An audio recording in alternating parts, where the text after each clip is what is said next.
శుభోదయం.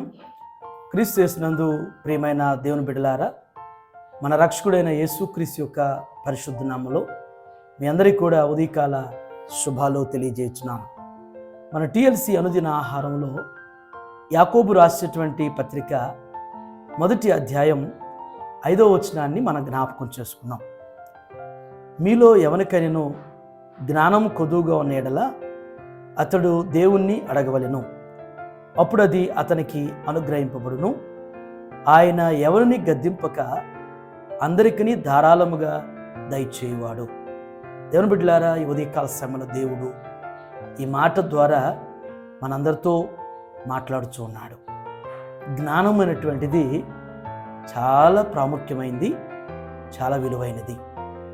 మీరు గమనించినట్లయితే ఈ లోకంలో మరి ప్రపంచంలో ఆయా దేశాలు ఉన్నాయి. ఏ దేశానికి వెళ్ళినా కానీ ఆ దేశ కరెన్సీ ప్రకారం చలామణి అవుతుంది. మనం ఇండియాలో ఉంటే ఇండియా కరెన్సీ కావాలి. మరి పాశ్చాత్య దేశాలు ఫారిన్ వెళ్ళినప్పుడు ఆ కరెన్సీ, ఆ దేశాన్ని బట్టి ఆ కరెన్సీ ఉంటేనే కానీ మనం అక్కడ కావలసినటువంటివి కొనుక్కోగలుగుతాం, మనం నెమ్మదిగా ఉండగలుగుతాం.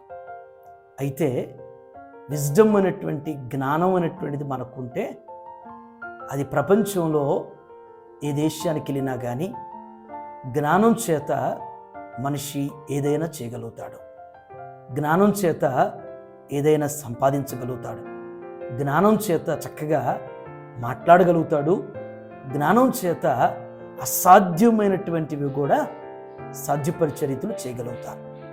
మరి మనం గమనిస్తే ఈ రోజున మనం యూజ్ చేసేటువంటి ఏ వస్తువైనా, ఏ ఎలక్ట్రానిక్ గ్యాడ్జెట్స్ ఏవైనా సరే, మనం ప్రయాణం చేసేటువంటి వాహనాలు కావచ్చు, ఏవైనా కానీ అవన్నీ కూడా డబ్బులతో సంపాదించినవి కాదు. జ్ఞానంతో వారు మరి చక్కగా వాటిని మరి కనుగొన్నారు, చక్కగా నిర్మాణం చేశారు. ఈ రోజున ప్రయాణాలు కానీ మనకన్నీ కూడా మన నిత్య జీవితానికి ఉపయోగకరంగా ఉన్నాయంటే అవి జ్ఞానం చొప్పున తయారు చేయబడినటువంటివి. అందుకనే జ్ఞానైన సొలొమోను అంటాడు, వెండిని వెతికినట్లుగా జ్ఞానాన్ని వెతకండి అంటాడు. దాచబడినటువంటి ధనాన్ని మరి వెతికినట్టుగా వెతకండి అంటాడు. కాబట్టి ఉదయకాల సమయంలో జ్ఞానం అనేటువంటిది చాలా ప్రాముఖ్యమైనటువంటిది అనే సత్యాన్ని మనందరం కూడా గుర్తెరగాలి. 2వ తలంపు, ఆ వచనంలో 2వ మాట ఏంటంటే, అతడు దేవుణ్ణి అడగవలెను. జ్ఞానం కావాలి అంటే మనం ఎక్కడెక్కడికో వెళితే జ్ఞానం దొరకదు. బజారులో అమ్మేటువంటిది కాదు జ్ఞానం, లేకపోతే ఎవరో ఇచ్చేటువంటిది కాదు. అది కావాలి అంటే, అది పొందుకోవాలంటే ఎవరిని అడగాలంటే ఇచ్చేటువంటి వారిని అడగాలి. ఎవరి దగ్గర దొరుకుతుందో వారిని అడగాలి. ఎక్కడ దొరుకుతుంది, ఎవరిస్తారు అంటే దేవుని దగ్గర నుంచి. అది దేవుడిచ్చేటువంటిది, ఆ జ్ఞానం అటువంటిది ఆయన దగ్గర నుంచే మనం పొందుకోగలుగుతాం.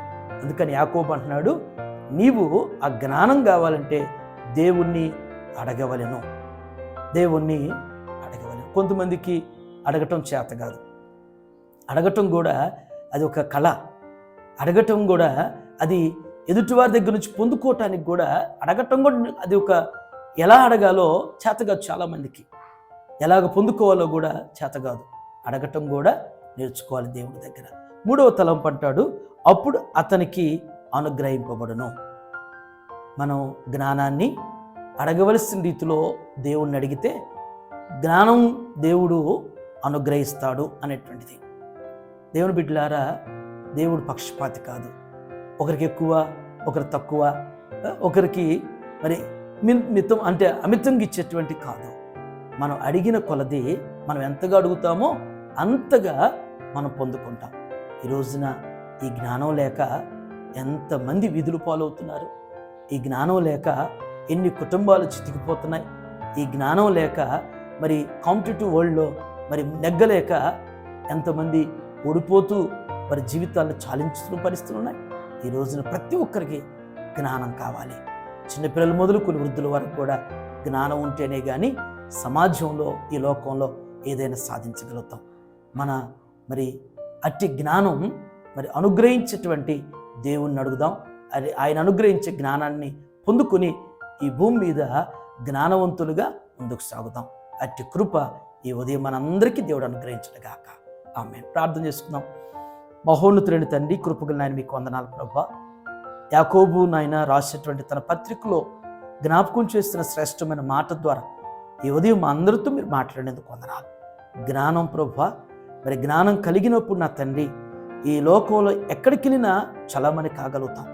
ఈ లోకంలో ఏదైనా సాధించగలుగుతాం.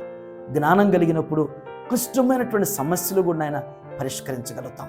జ్ఞానం లేకపోతే మూర్ఖులుగా, మూఢులుగా దేవా మరి ఈ సమాజంలో ఎందుకు పనికిరానటువంటి వారు ఉంటారు. దేవా, జ్ఞానం కొదువుగా ఉంటే నన్ను అడగమన్నావు ప్రభా. అయ్యా, మేము అడిగినప్పుడు అనుగ్రహించే దేవుడుగా ఉన్నారు. ఈ ఉదయం నా తండ్రి, ఎందరైతే ప్రభా పర సంబంధమైనటువంటి మీ జ్ఞానం కావాలని ఆశిస్తున్నారు, అటు వారందరికీ యేసునామములో మీరు దయచేయండి. మీ పర సంబంధమైన మీ జ్ఞానాన్ని వారు పొందుకున్న తండ్రి, ఈ లోకంలో నాయన జ్ఞానం చొప్పున నడుచుకోగలిగినటువంటి కృప ప్రతి ఒక్కరికి దయచేయండి. అయ్యా, మా చదువుతున్నట్టు మా బిడ్డలందరికీ నాయన దేవా మంచి జ్ఞానాన్ని, జ్ఞాపశక్తిని దయచేయండి.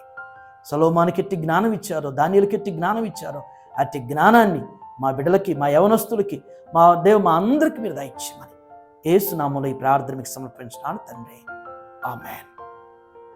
దేవుడు మిమ్మల్ని దీవించును గాక.